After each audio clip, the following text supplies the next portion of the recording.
Que alegria podermos estar juntos nessa meditação.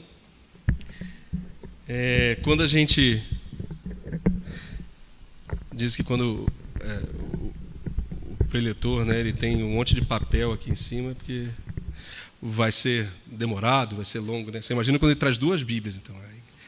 Aí realmente é o desespero, né? Assim, meu Deus do céu. Mas a gente vai entender por que temos 2 Bíblias aqui hoje. Queria te convidar a ler uma carta, continuarmos lendo a carta. Uma carta escrita por Paulo, há uns 1970 anos atrás, mais ou menos. 2000 anos atrás. E essa carta é endereçada a uma pessoa muito íntima, muito próxima dele, chamada Timóteo. E a gente está... E a Bíblia contém 2 dessas cartas. Eu imagino que ele tem escrito talvez muito mais cartas do que apenas essas 2, inclusive para o próprio Timóteo. Mas essas 2 a igreja guardou com muito carinho. E o escrito da carta fazia tanto sentido para aquelas comunidades nascentes que eles resolveram fazer um compêndio e juntaram essas e outras cartas e transformaram num livro sagrado para nós hoje. E aí a gente vai ler então, né, essa carta de Timóteo, capítulo 4. Nós vamos ler a partir do verso 6 e até o 16. Meu desejo era ficar apenas no verso 6, eu confesso. Mas nós vamos conversar pelo menos sobre os outros. Talvez a gente volte, não haveria problema nenhum nisso. Mas vamos ler do 6 ao 16 para a gente entender o contexto.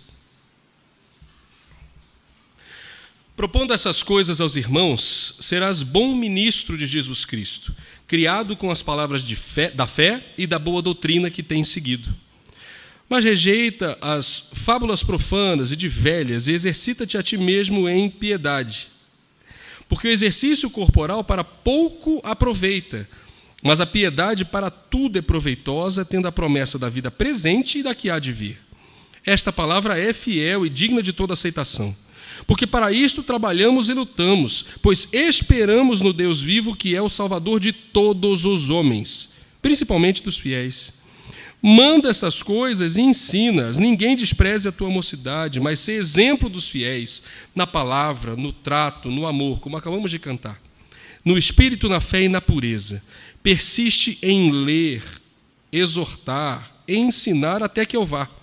Não desprezes o dom que há em ti, o qual te foi dado por profecia, com a imposição das mãos do presbitério. Medita essas coisas, ocupa-te nelas para que o teu aproveitamento seja manifesto a todos. Tem cuidado de ti mesmo e da doutrina. Persevera nestas coisas, porque fazendo isto te salvarás, tanto a ti mesmo como aos que te ouvem. Senhor, mais uma vez nós te clamamos, Deus, como orou o Gustavo.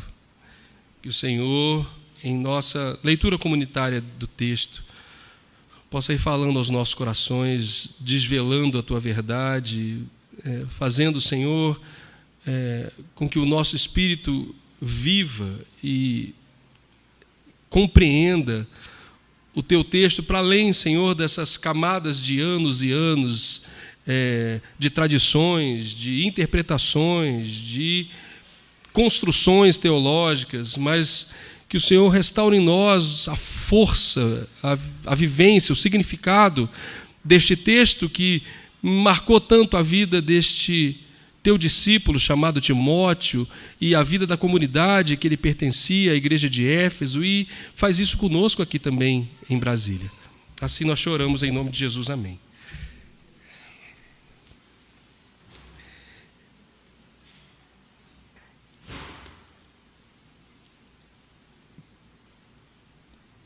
Como a gente tem alguns visitantes, eu vou me permitir voltar um pouquinho e aí a gente avança, tá bom? A gente tem esse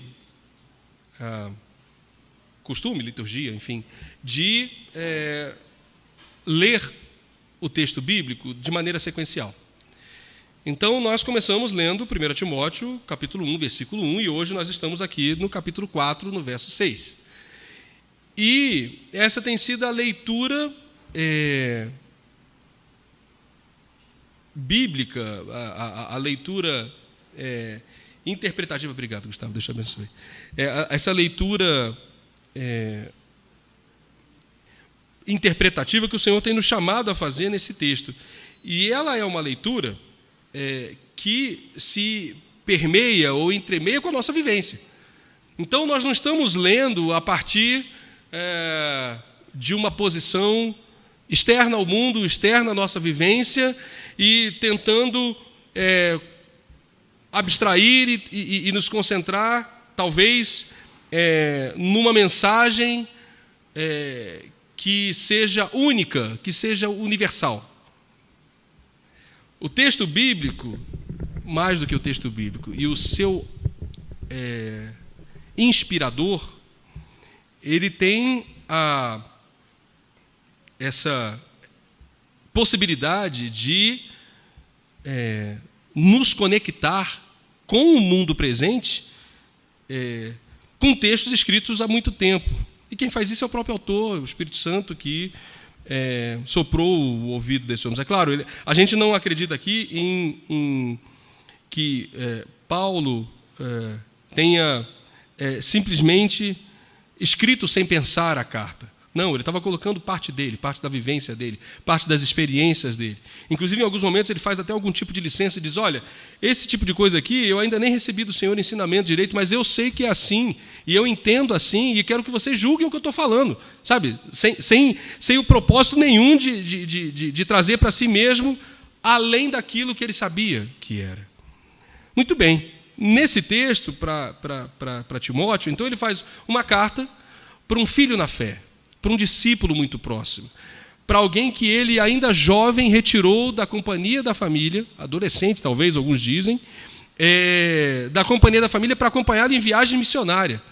Né? E naquele tempo, viagem missionária não é pegar um avião como, né, e tá depois de 8, 9 horas num outro lugar, enfim, apesar das dificuldades, você conseguir. Não, você saía de casa para passar pelo menos 2, 3 meses fora e sabe Deus como é que você voltaria. Mas, né, tanto sua mãe quanto sua avó, muito tementes a Deus, né, abençoaram essa companhia. E Timóteo, então, foi aprendendo no caminho, foi sendo discípulo no caminho.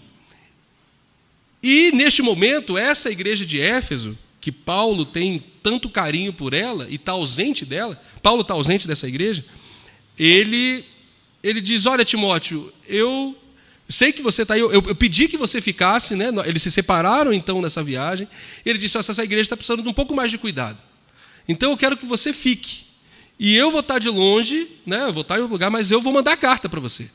E aí carta não era que nem os nossos WhatsApps, né? Que você manda aqui, ele instantaneamente, pô, Paulo, estou precisando de ajuda aqui, né? Está acontecendo isso, não, faz assim, faz assado, né?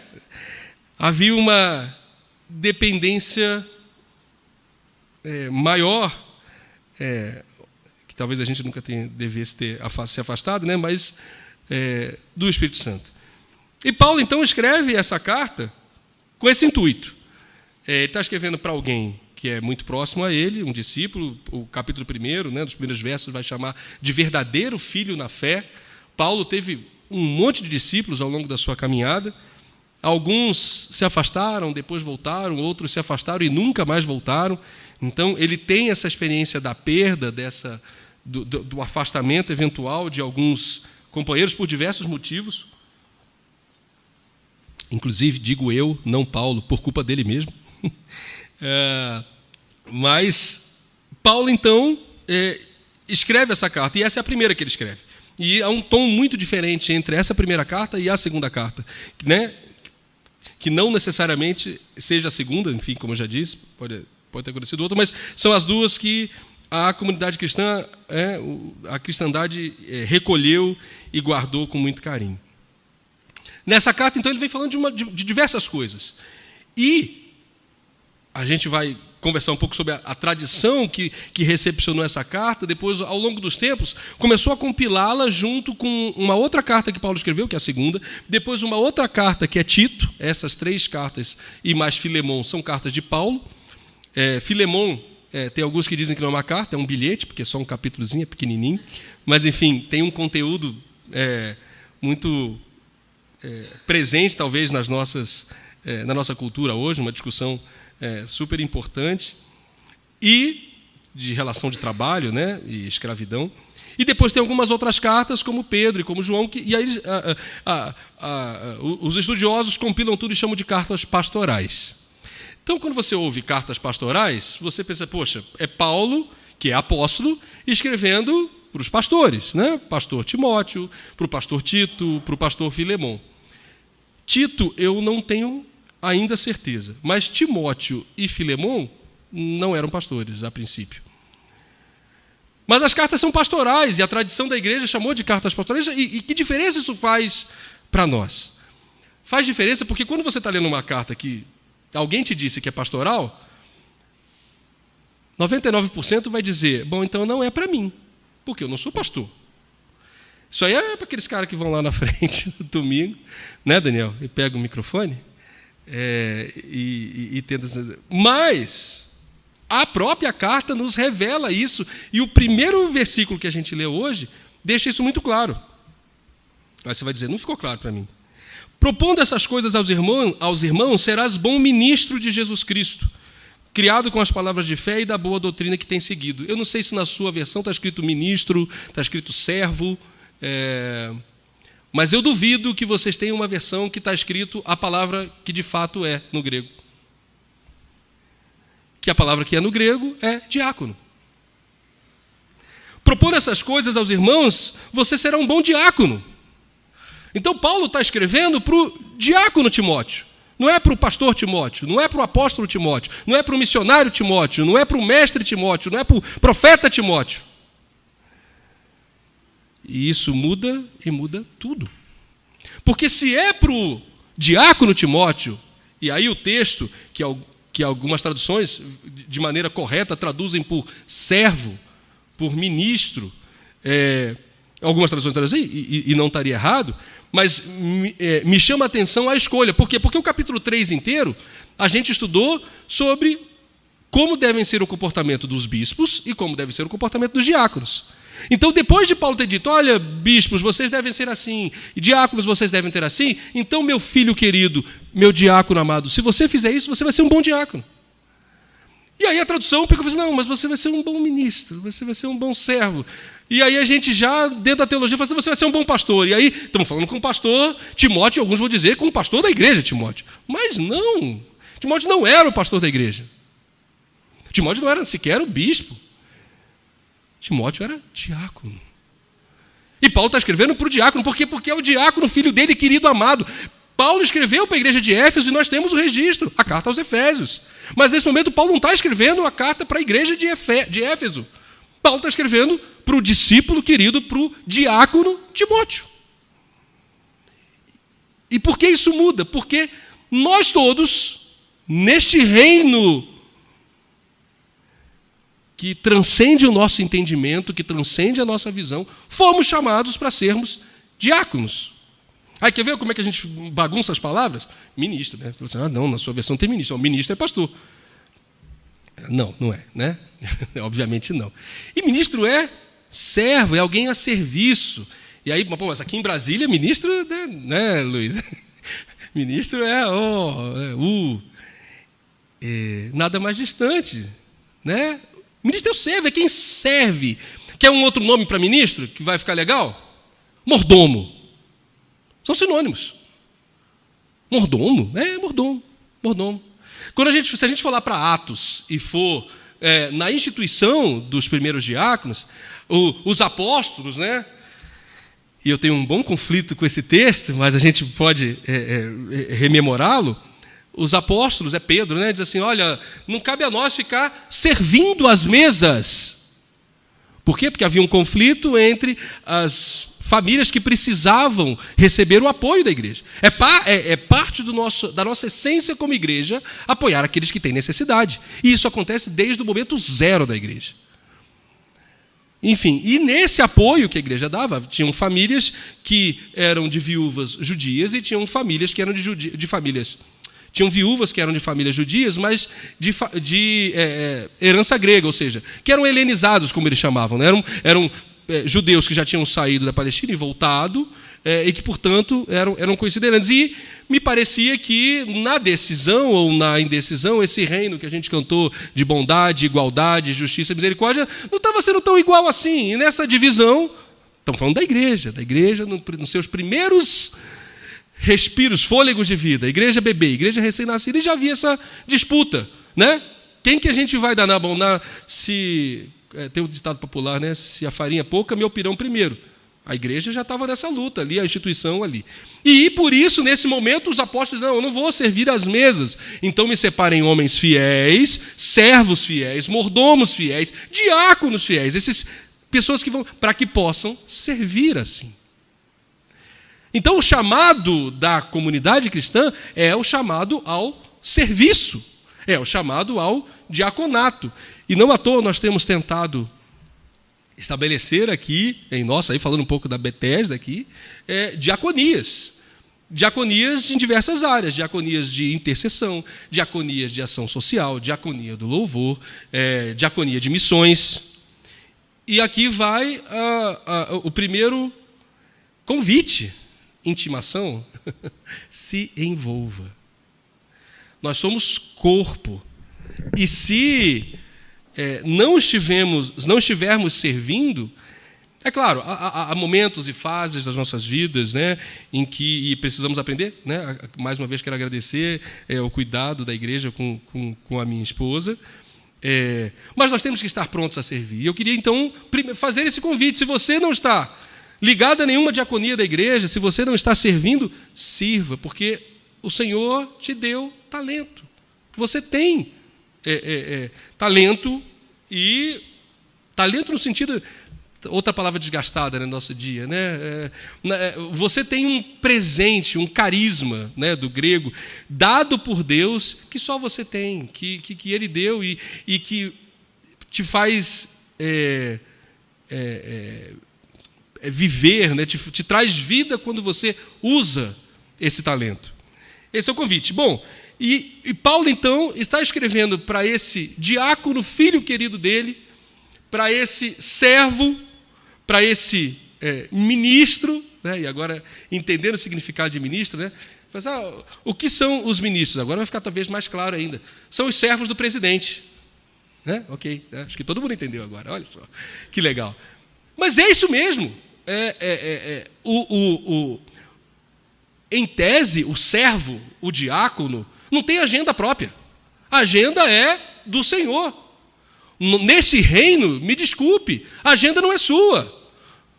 As metas, as proposições, as intenções não são. Nós somos convidados para servir. E por que a gente serve? A gente serve com alegria. Porque a gente foi inundado de tanto amor, de tanta compreensão da nossa miséria sem Ele, que quando a gente encontra Ele, a gente fala assim, não, eu preciso servir. E esse é o convite. Bom, propondo essas coisas aos irmãos, serás bom diácono de Jesus Cristo, criado com palavras de fé e da boa doutrina que tem seguido. E aqui, de novo, a gente está falando da necessidade do discipulado. E se vocês rememorarem bem, e aqui o texto vai dizer de novo, quais responsabilidades ele está colocando no colo de Timóteo? De ensinar, de exortar, de cuidar. Tudo isso são responsabilidades do diácono, mas a nossa tradição colocou uma certa hierarquia e não papéis. A gente já conversou sobre isso, né? Não necessariamente temos hierarquia, mas temos papéis a serem desempenhados. E a gente vai assim, não, se eu quiser ser pastor um dia, primeiro eu preciso ser diácono. E aí algumas das nossas igrejas, e a nossa em específico, ainda põe isso um pouco mais de ponta cabeça, porque depois de diácono você é presbítero. Só que o significado de presbítero é supervisor de pastor. E aí a gente não tem bispo, que de fato seria esse episcopos, que é o líder dessa comunidade. Ou seja, né, tem hierarquia e confusão para todo gosto, para todo sabor. E aí tem igreja que vai ter bispo, tem igreja que vai ter apóstolo, tem igreja que vai ter pastor, tem igreja que vai ter missionário à frente. Mas não é sobre isso que eu quero falar. Eu quero, o que o Senhor colocou no meu coração para falar e compartilhar com os irmãos é a necessidade de estarmos preparados como bons servos de Cristo, como bons diáconos de Cristo, para a qualquer tempo, em todo tempo, em tudo que fizermos, ensinarmos, exortarmos, aconselharmos, amarmos, porque esse é o nosso trabalho no dia a dia. Não importa onde você esteja plantado, se é na sua família, se é no seu trabalho, se é... enfim, na comunidade, inclusive aqui, tá? Por favor, inclusive aqui. E aí a gente vai avançar um pouco mais no texto, mas rejeita, olha só, o que pode atrapalhar a gente? Mas rejeita as fábulas profanas e de velhas, exercita-te a ti mesmo em piedade. Eu não sei se, quando vocês leem, também causa um ponto de interrogação, né? Eu fiquei assim quando eu li, falei assim, mas rejeita as fábulas profanas e de velhas. Em alguma tradução vai chamar assim, mas rejeita os mitos e exercita-te a ti mesmo em piedade. A palavra traduzida por fábula profana de velha é uma palavra pequenininha. E ela é como se fosse, ela é como se fosse um diminutivo de palavra, em vez de palavra, como se fosse palavrinha. Rejeita as palavrinhas, rejeita como é que eu vou dizer assim, historinha, sabe? Rejeita a historinha. Mas a tradição, detalhe, essa palavra acontece quantas vezes na Bíblia? Vamos lá? De novo, quantas vezes você acha que essa palavra acontece na Bíblia? Uma vez. Mas aí a gente escolhe a tradução para botar desse jeito, né? O Senhor nos ajude. Então, se você quiser, em vez de deixar escrito fábula profana de velha, você pode botar assim, rejeita as historinhas, os contos, sabe? Que conto ainda tem um sentido lúdico, bonito. Rejeita essas... como se fosse... Fala, Adriana. Ótimo. Perfeito. Ainda, aí, mas fala crendice de velha, né? Não fala de velhas... Olha, que bom. Que versão é a sua? Eu já trouxe até outra Bíblia e não achei. Nova versão transformadora. Maravilha. Que bom. Traduziu bem o texto. É isso. Rejeita as crendices. Pronto, obrigado, Adriano. Rejeita a crendice. E aí, olha que coisa, né? O texto, para tentar justificar a tradução, ainda coloca velhas ou mulheres caducas. Isso não está no original, tá? Isso foi uma interpretação que foi dada à época. Mas o que a gente está orando e pedindo ao Senhor é que venha nessa nossa leitura comunitária, nos inspirando e trazendo o texto. E aí eu vou compartilhar uma coisa assim, por essa descoberta, né? Na verdade não é nenhuma descoberta, mas por esse exercício, por essa minha tentativa de ler o grego, né? de buscar o grego. Para mim o grego era grego, né? Que piada horrível. Mas o fato da gente ter estudado um pouco de matemática, né, Luiz, a engenharia, a gente começa pelo menos a conhecer as letras gregas. E depois você começa a associar as letras gregas, o φ, o rho, o π, o θ, o gama, o delta, e aí você começa a falar eu conheço essa palavra. E foi por isso até que veio a questão do diácono, porque mesmo na tradução interlinear é uma tradução disponível para todos, do Novo Testamento, está online se você quiser, ela coloca o grego, ela coloca a tradução em inglês ou algum outro idioma, acho que não temos português ainda, e depois você pode botar outras traduções, mas é palavra a palavra. Então ele pega a palavra e traduz. E aí é legal, porque eu fui ler, eu falei assim, puxa, estou tentando ler aqui, e aí diácono em grego é Diácono, aí ficou fácil, né? Diáconos. Eu falei, mas é diácono e ele está falando ministro. Ele falou assim, aí o Espírito Santo fez assim, né? Na mente para nós. E aí eu falei, puxa, eu vou ler mais. E aí esse pedaço exatamente é uma palavrinha só. E aí na tradução de velhas, profanas, caducas, eu falei, não faz sentido isso. Crendice, que bom, a NVT trouxe o texto. Mas olha o que ele está dizendo, rejeita crendice. Rejeita crendice. Crendice nos atrapalha. Crendice ofusca o significado da fé. Crendice vai fazer você ficar preso a rito, talvez. Ficar preso a crendice. Ficar preso a superstição. Pronto, vou botar... Agora a gente começa a ir... Mas que, na verdade, não é a essência da fé. A obra de Jesus não está... Jamais pode ser diminuída por crendice. Ele fala assim, olha, rejeita essas crendices, rejeita essas historinhas, rejeita essa superstição, mas exercita-te a ti mesmo na piedade.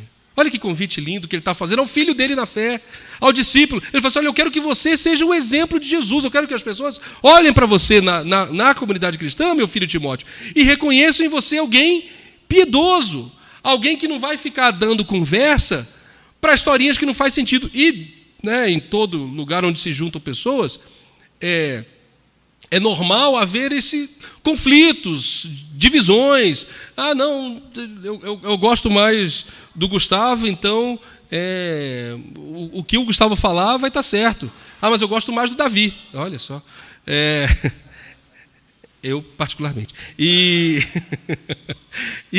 E por conta disso, eu vou associar ao Davi. E aí ele está dizendo, olha, não, rejeita essas coisas. Exercita-te na piedade. O que é ser piedoso? Né? Esse significado de pio. Né? Alguns papas até traziam esse nome sobre si.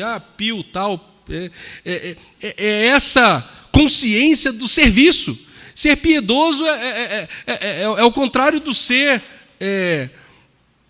arrogante, do ser... mais do que arrogante, né? É o contrário do ser... egocêntrico e fazer as coisas para si mesmo. Eu quero ser piedoso. O convite é seja servil, mas no sentido de amor, no serviço ao Senhor. Rejeita as fábulas profanas de velhas, eu já vou adotar a versão NVT, mas rejeita as crendices e exercita a ti mesmo na piedade, porque o exercício corporal para pouco aproveita. E eu queria ler esse texto só para o Gustavo, mas eu estou lendo para mim também. E para mim está claro que eu pratico ele. Porque o exercício corporal para pouco aproveita, mas a piedade para tudo é proveitosa. Tenda... Aí, olha, já vai usar a versão dele. Mas é claro que Paulo está falando num ambiente, e aqui a igreja que Timóteo está em Éfeso. Éfeso era a Turquia, muito próximo da Grécia, né? Havia ali os jogos, não só olímpicos, mas também militares, e é claro que os homens, né, como hoje ainda, são sempre convidados a essa prática. Eles dizem, olha, não é que você tem que abandonar, não é que não serve para nada. Eles dizem, olha, aproveita. Mas a piedade para tudo é proveitosa. É para tudo. Tendo promessa tanto da vida presente, ela tanto é abrangente no sentido de consequência, como ela é abrangente no sentido temporal. Ela te abençoa aqui e ela te abençoa na eternidade. É lindo isso, né? Esta palavra é fiel e digna de toda aceitação, porque para isto trabalhamos e lutamos e esperamos no Deus vivo. Olha, é Paulo dizendo para Timóteo, é melhor que você se dedique à piedade, porque isso tem proveito no presente, no porvir, e tem consequência para a comunidade, porque é por isso que nós estamos lutando e esperamos no Deus vivo. Ou seja, o que nós estamos lutando e esperando no Deus vivo? Para que a comunidade, para que esse reino de Cristo, ele chegue e faça os homens se enxergarem uns aos outros como servos uns dos outros. Paulo vai dizer à própria igreja de Éfeso, nos capítulos 5 e 6 de Efésios, sobre a sujeição. Ele começa, se não me engano, acho que é o primeiro versículo do capítulo 5, sujeitai-vos uns aos outros. Servir-vos uns aos outros. Essa palavra é forte para a gente, né? Ele fala, não, sujeitar. Não quero. Servir, não. Eu quero receber, eu quero ser servido. O convite do Evangelho vai no sentido contrário. E aí ele diz, porque por isso trabalhamos e lutamos, esperamos no Deus vivo, que é o Salvador de todos os homens. Não temos dúvida disso. O Senhor amou o mundo, principalmente dos fiéis, porque os fiéis desfrutam aqui, neste tempo presente, da graça que é conhecer ao Senhor, servir ao Senhor. Manda essas coisas e ensina. Manda, né? Essa tradução aqui adora esses textos, né? Como é que eu vou dizer? Essa tradução assim, mais enfática, né? De um Paulo um pouco mais incisivo. E isso permeou nossa cultura, né? A gente olha de longe, Paulo era o cara quadradão de botar o dedo. Não, mas ele está escrevendo a carta para alguém que ele conhece. E muito dos termos que ele usa e das palavras que ele usa, e a gente comentou de algumas que só tem uma vez na Bíblia, e só uma vez aqui. Por quê? Porque ele está falando com alguém que ele tem tanta intimidade, que a pessoa sabe o que ele está falando. Né? A gente aqui, 2000 anos depois, clama a Deus e ao Espírito Santo para tentar entender o contexto, para entender o significado, para poder fazer a aplicação pessoal na nossa vida, mas para Timóteo essa era uma leitura fácil. E ele está dizendo, olha, orienta essas coisas e ensina. Queridos, nós temos que ser ensináveis, né? Corações ensináveis, e ensinarmos uns aos outros. Essa nossa vivência de comunidade, de uma pessoa falando no domingo de manhã, e você passa o resto da semana e você vem depois no outro domingo de manhã e ouve uma pessoa falando de novo. Não é a prática, não é a prática da igreja primitiva, nós estamos mutilando a vivência. Sabe, eu queria convidar vocês, a gente teve alguma experiência dessa, Deus já tocou isso no coração do Gustavo, de que vocês compartilhassem os seus devocionais no nosso grupo. Sabe, nós precisamos ouvir. Acho que o Fabrício escreveu um texto, o Gustavo tinha escrito outro, a Cintia escreveu outro, mas é importante que vocês... mas se você não está lendo, aí você não vai poder compartilhar. Ok, então leia. Leia e ouça o Espírito Santo falar com você e compartilhe. E você, pastor, como é que você vai fazer isso? O pastor é mais difícil. Mas... eu preciso fazer também. Estou falando isso porque o Senhor me cobra isso e eu tenho dificuldade em fazê-lo. Mas esse é o tipo de vivência, de comunidade que a gente precisa ter, onde nós somos ensináveis, onde nós nos afiamos. É Provérbios que fala, né? Um irmão, uma pedra afia uma pedra, assim como o irmão afia um irmão.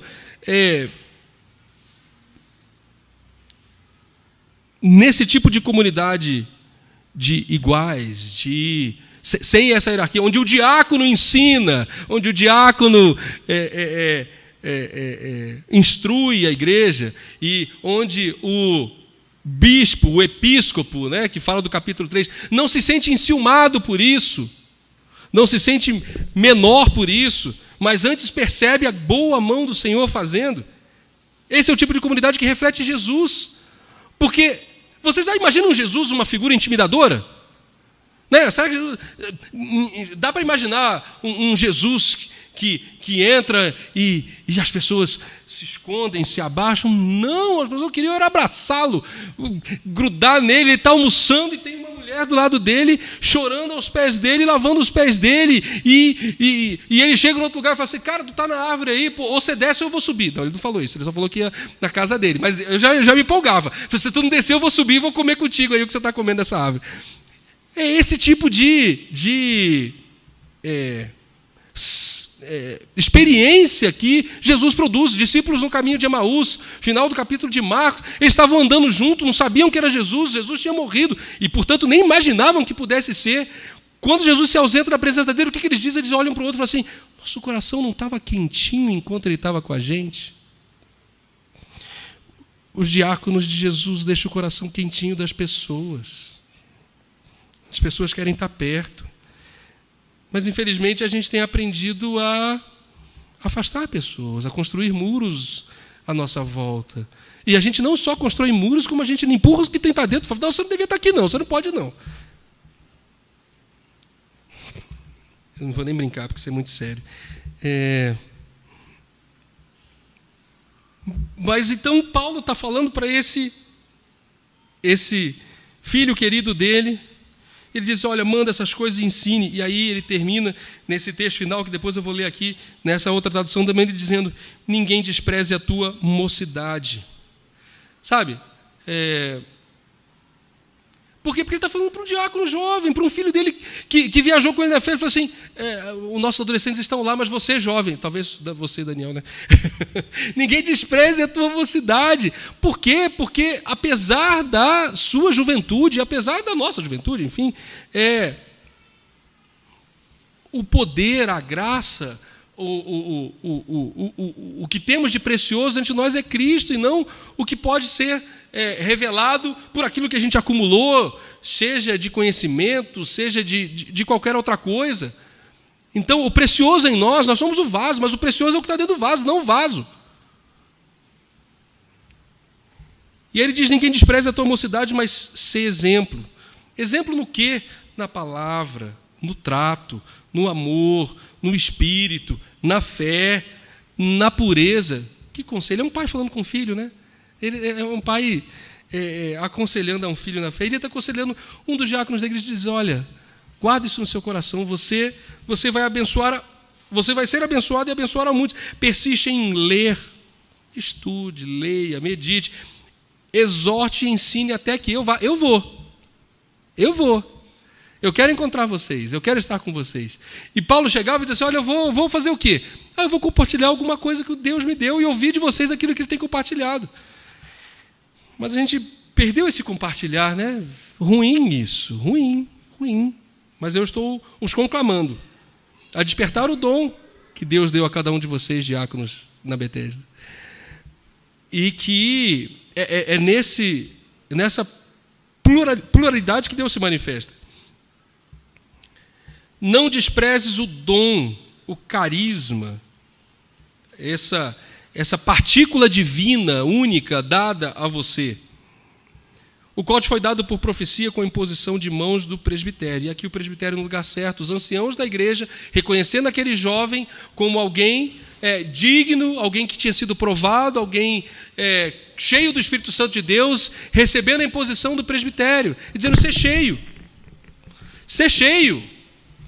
Não despreze aquilo que Deus te deu, não despreze o dom que Deus te deu. Medita essas coisas, ocupa-te nelas para que o teu aproveitamento seja manifesto a todos. Se exercita nisso.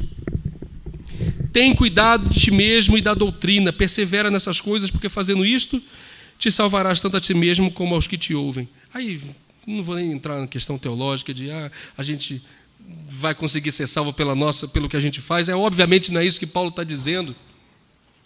Mas eu vou ler aqui.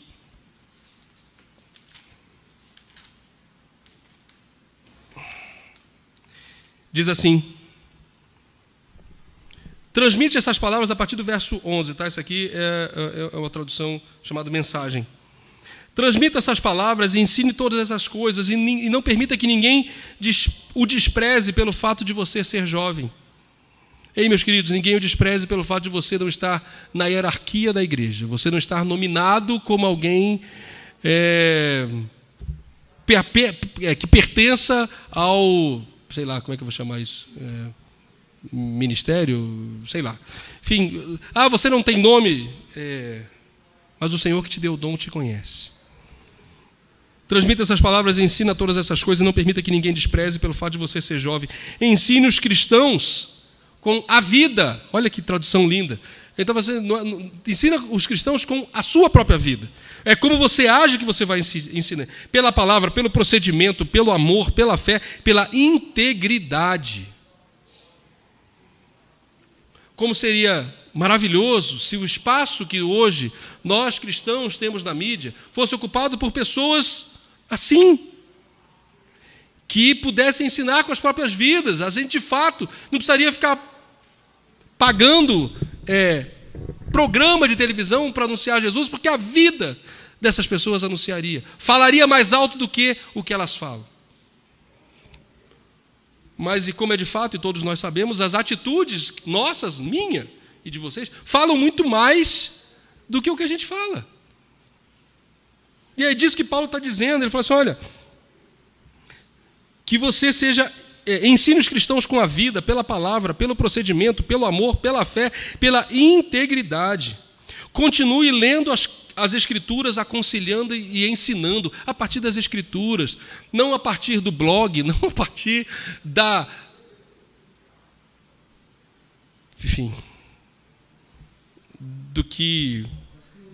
das crendices, obrigado. Não a partir das superstições, das fábulas mentirosas. Obrigado, Luiz. É isso. Fala a partir da palavra, porque a palavra, ela fala. E aí ele continua dizendo, pela fé e pela integridade, continue lendo as Escrituras, aconselhando e ensinando. Quanto ao dom especial do ministério, do serviço concedido quando os líderes da igreja impuseram as mãos sobre você, mantenha-o puro e ativo. Olha que interessante. Nós podemos trazer impurezas, nós podemos distorcer o dom que recebemos de Deus. Isso é fácil de ver. Alguns têm facilidade para falar. E alguns vão distorcer isso com manipulação. Manipulando o ouvinte. Trazendo dependência, trazendo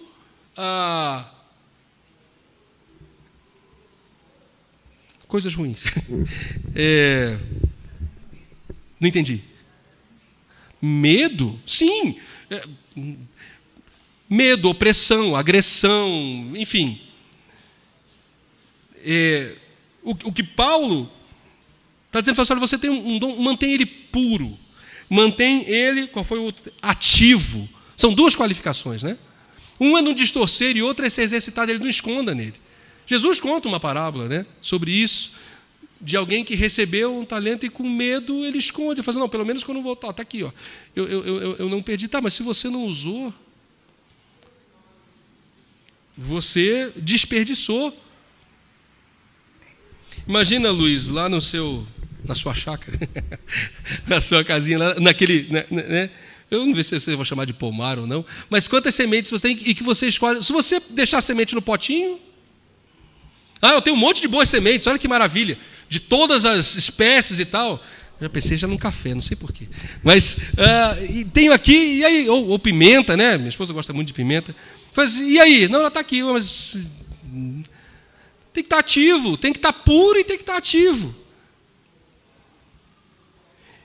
E o nosso corpo pequenininho aqui, né, parte do grande corpo de Cristo, nossa comunidade, Bethesda, carece porque se a sua semente, se o talento dado por Deus não está ativo, significa que tem um cara sentado no computador, que tem que pregar, que tem que dirigir o culto, que tem que tocar a escaleta, ou o outro que tem que dar aula de música, tem que cantar, tem que tocar, tem que pregar também. E assim a gente vai sobrecarregando alguns membros do corpo, enquanto outros não estão fazendo o enriquecimento da igreja. Então eu quero propor isso mesmo, sabe, esse chamado diaconal para a nossa comunidade, chamado ao serviço. Estou te chamando para trabalhar. É isso. No dia do trabalho. Aleluia.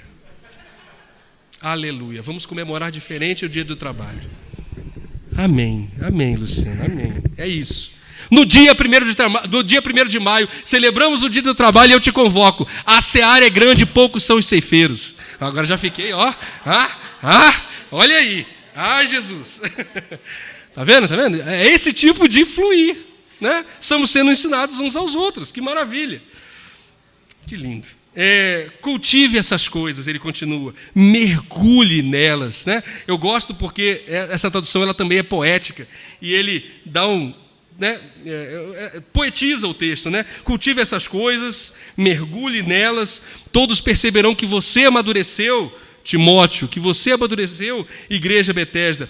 Fique firme em seu caráter e em seu ensino, não se desvie, apenas fique firme. Você e seus ouvintes vão experimentar a salvação. O Senhor está nos convidando para essa salvação, que é para todos os homens, especialmente dos fiéis, daqueles que se engajam no serviço. Aos visitantes que estão assustados, sejam bem-vindos, são convidados ao serviço. Estejam conosco. Oi? Sejamos corpo. Sejamos corpo. Sejamos corpo.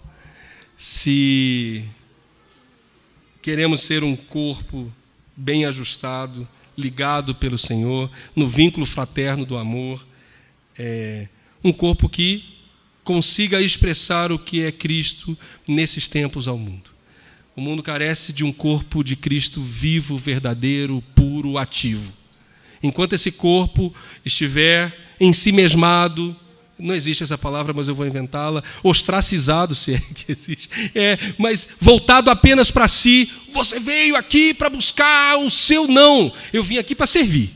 Então você não, desculpa, não estou lhe convidando para vir buscar alguma coisa, mas para você vir entregar.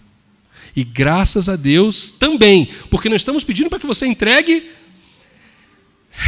algo que não lhe faça falta, ou algo que esteja sobrando. Mas eu quero o seu talento, o seu tempo, aquilo que o Senhor te colocou como precioso. Porque das outras coisas o Senhor tem lhe suprido. Mas se você quiser também, assim dê ao Senhor por gratidão. Mas apenas fique firme. E você e seus ouvintes experimentarão a salvação. Que o Senhor nos faça experimentar essa salvação comunitária. E nós temos olhado e lido isso, discutido, na verdade. Acho que o livro nem fala tanto sobre isso, né, Daniel? Mas a gente, nas nossas discussões, foi discutindo sobre isso, né, da salvação que é comunitária, porque a gente também olha para... a salvação é individual. Mas o Senhor tem uma salvação para essa comunidade. Sabe, assim como Ele tem uma salvação para um povo, a salvação para uma família. A gente citou os exemplos do Novo Testamento mesmo, de Cornélio, em que o Espírito Santo desce e abençoa aquela família toda de uma vez. Pedro foi lá, teve um sonho e ele foi àquela família, e a família inteira é salva. No outro episódio é Paulo e Silas acorrentados, presos, o Espírito Santo vem, quebra as algemas, o carcereiro vai se matar, ele fala, não se mata não, estamos todo mundo aqui, e ele leva, imagina, né, o carcereiro morava muito provavelmente no terreno da prisão, leva aqueles presidiários para a sua própria casa. E ele fala assim, como é que eu faço para herdar a salvação? Eu falo assim, crê no Senhor e a sua casa. Há uma salvação comunitária também que nós esquecemos. Queremos a salvação da nossa família como um todo. Queremos a salvação da nossa comunidade como um todo. Queremos a salvação, sim, da nossa nação. Então, que vivamos menos um evangelho egoísta, que olha só para si, para as suas dificuldades, para os seus problemas. Não que não as tenhamos, querido. Mas o Senhor, através dos dons e dos ministérios distribuídos, dos serviços distribuídos a cada um, vai nos abençoar. Amém.